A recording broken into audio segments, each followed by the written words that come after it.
LSU quarterback Garrett Nussmeier. Talk about his 2024 season. Do a quick deep dive recap over the 2024 season. This is part one. Part two will be an actual film breakdown. We'll have 8, 9, 10 clips breaking down his absolute best throws. But for today's video, let's talk about Nussmeier. Let's talk about the season overview. Let's go through certain takeaways, how he did versus certain defenses, certain passing schemes. Go through each game, do a game-by-game overview, then look at expectations for 2025. So LSU quarterback Garrett Nussmeier ended the season with 4,043 yards passing, 29 passing touchdowns, 12 interceptions, 7.7 yards per attempt, 3 touchdowns on the ground. Going into 2024, I thought he was going to be the best quarterback in the SEC. Now, he ended up being a good quarterback in the SEC, but I thought he was going to be the best quarterback in the SEC, especially like the first half of the season. Up until that A&M game, I was thinking, damn, like, who do you want behind center with 2 minutes left in the game and down by 3? The answer, in my opinion, was Garrett Nussmeier. So I thought it was a really encouraging and good start to the season. The first, 5, 6 games, pretty much up until that A&M game,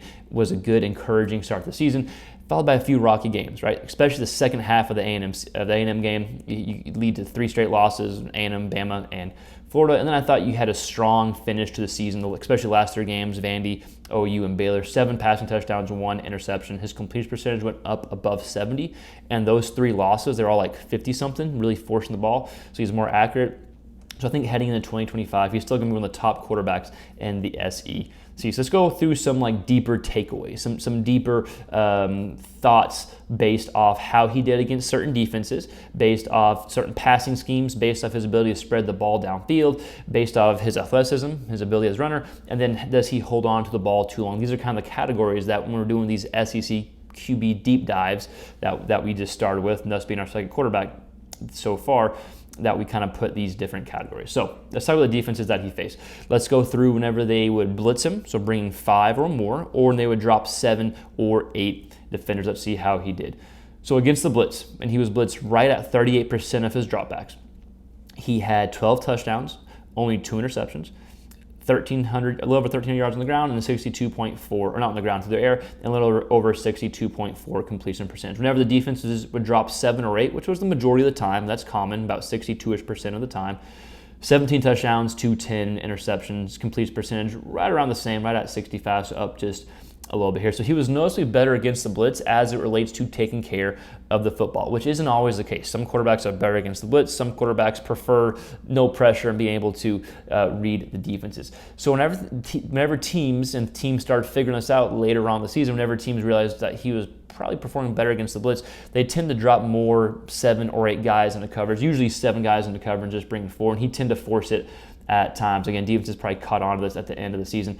There was still plenty of success when the defenses dropped 7 or 8, but I think next steps for him is don't force it when it's not there. If the defense isn't blitzing, you have time to read the defense. Again, noticeably better against the blitz. We're going to see that in the videos that we watch in the second video when we do the film breakdown, but improvement area whenever the defense drops 7 or 8. So let's look at passing schemes. Let's look at whenever he drops straight back with no play action. Then let's look at how he did against play, or when he utilized play action. So 73-ish% of the time, right around 73%, is LSU and Nussmeier drop straight back, no play action. 19 touchdowns, 11 interceptions. Off play action, 10 touchdowns, 1 interception, only 27% of the time. So numbers are a little skewed as far as those touchdowns go because you had way more passes without play action.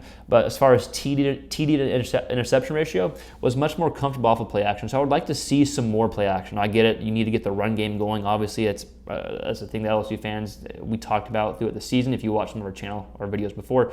But I think sometimes they rely too much on Nuss, putting a lot of pressure on him. I think he felt that. That's when he tended to make some mistakes. So I think it can take some pressure off him. It doesn't have to be, all the time going off play action, but some quick boots, some quick little play action with some half rolls, just to get him a little bit more comfortable and kind of create some easier passes. Because you see a lot of these passes that Nuss made, I think he's going to be one of the best quarterbacks in the SEC this year when we talk about that at the end.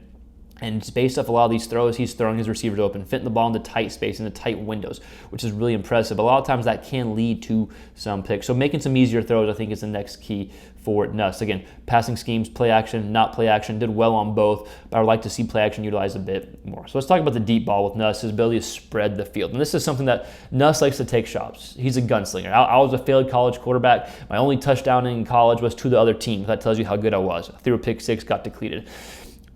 So there's something about about that stylistic play from a quarterback. I just like the quarterbacks that get the ball and just rip it downfield. Now, that leads to interceptions, that leads to some unwanted passes, but that's something I appreciate about Nuss is his willingness to push the ball downfield. And I really think it does help open up the underneath passing game, which I think we saw that this year. So Nuss had 31 completions where the ball was thrown 20 yards or more downfield. That was second in the SEC, 9 touchdowns, 2 interceptions. Only Dart had more attempts and more completions on those type of throws. Now, this may be a bit nitpicky.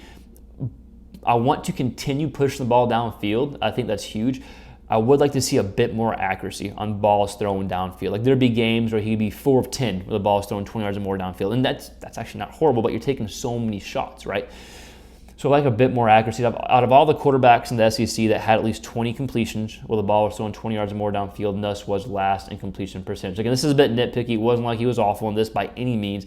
Just see a bit more accuracy. Lagway and Sellers led the SEC in completion percentage. They had 19 completions each. They didn't have nearly as many attempts, but their completion percentage was above 50, both of those quarterbacks. So I'd like to see a bit more accuracy in those deep balls, but continue to take them, continue to push it downfield. You're going to have stud receivers again next year. And we saw some more accuracy on these type of throws against Baylor in the bowl game, actually.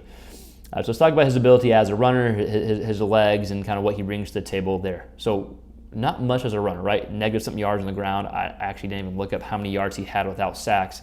But he's athletic enough to pick up first downs. Like he's probably a better athlete than you think unless you follow LSU football. I think he can pick up first downs and the defense doesn't take into consideration, his legs. I think he probably should have done it a bit more often, maybe run a bit more, be more willing at times. But where he stands out with his legs is his ability to move within the pocket, maneuver in the pocket. We saw this a lot against South Carolina, Ole Miss. Teams were getting pressure but had 0 sacks because his ability to maneuver in the pocket, keep his eyes downfield, and get rid of the ball. So that's just something that I think makes him special. But I do want to see him utilize his legs as a runner a bit more while still maintaining that ability to move within the pocket. He got into trouble once he held on the ball too long and started forcing the ball. But as far as moving the pocket, utilizing his legs, creating open space as a thrower because of his legs, I think he's really good at doing that. Last thing we'll talk about before we head into each kind of quick game-by-game overviews, how long does it take the ball to get out? This is an interesting stat depending on what quarterback you're looking at. So when the ball comes out for Nuss, when he's on time, he's noticeably better. When the ball comes out in less than 2.5 seconds, so he's in rhythm, he has 19 touchdowns, 6 interceptions, so his TD to interception ratio is 3-1. His completion percentage is 72%. He actually does this fairly often, even though LSU fans would be like, man, he holds on to the ball too long, and he does. It's just whenever he does, that's when those mistakes tend to happen. So it's more noticeable, even though he does get rid of the ball quickly. It's when he holds on to the ball, it's in not the best situation to do that. 10 touchdowns, 6 interceptions, 55% completion percentage when he holds on the ball longer than 2.5 seconds. So when he gets rid of the ball quickly, he's on time, he's accurate. When he holds on the ball too long, that tends to be when mistakes happen. The TD to interception ratio is just a little over 1-to-1, essentially, right? 1.5 to 1. So improving that area, and when you do hold on the ball, when you have to maneuver in the pocket, when you have to roll out, you have a deep ball, be more accurate and not forcing the ball, I think, is key. So let's take like maybe 20 to 45 seconds going through each game real quick, do a quick game-by-game overview, and then we'll do a quick look ahead. And then the next video, it may already be out by now, depending on when you're watching this, will be his best throws from 2024. So Garrett Nussmeier, game-by-game overview. USC, open the game, 30 of 39, open the season, 30 of 39, 308 yards passing, 2 touchdowns, 1 pick. I thought he played good enough to win. I thought he played well. I know they lost and it sucked, and Kelly had the whatever video hitting the table. But I thought he played good enough to win. You had encouraging from the quarterback play. That was encouraging. You had Nicholls State, blowout. Then you have South Carolina, one of my favorite games from Nuss. They won 36-33. He was 24-40 for 285, 2 touchdowns, and 1 pick. They got down 17-0.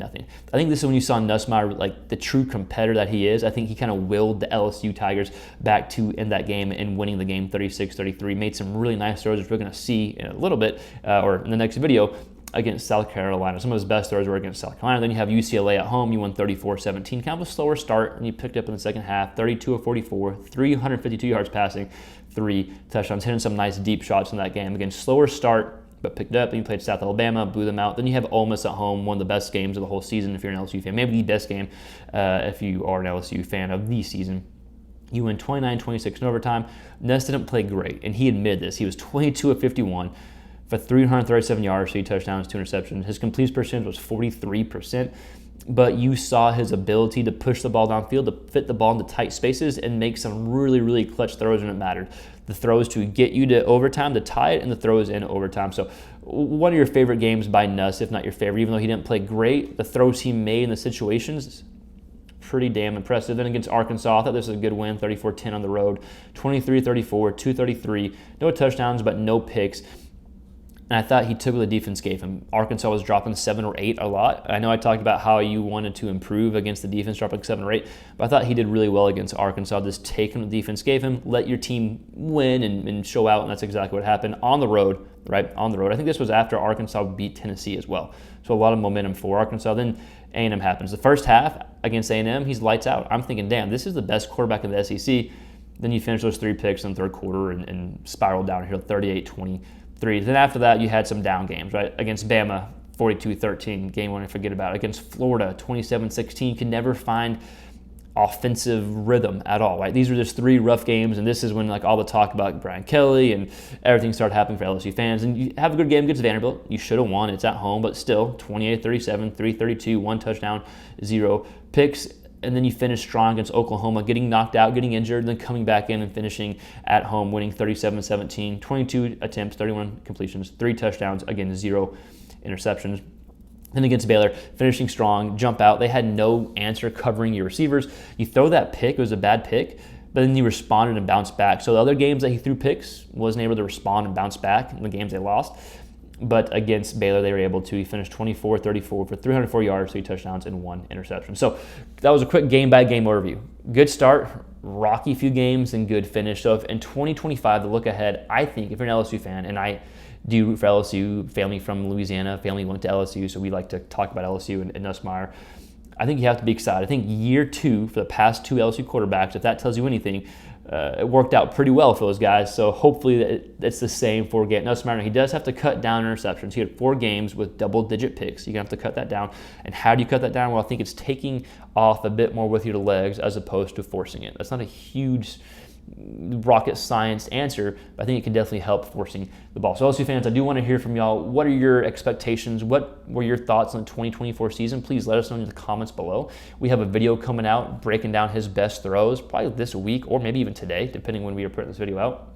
So please consider subscribing if you want to check out that video that comes out. If you like this quarterback kind of niche content, we put out a lot of SEC quarterback content. We have some exciting stuff this offseason coming out as well. So please consider subscribing, like the video, share. It helps us grow. As always, sincerely, thanks for following us along. We'll see you next time. Peace.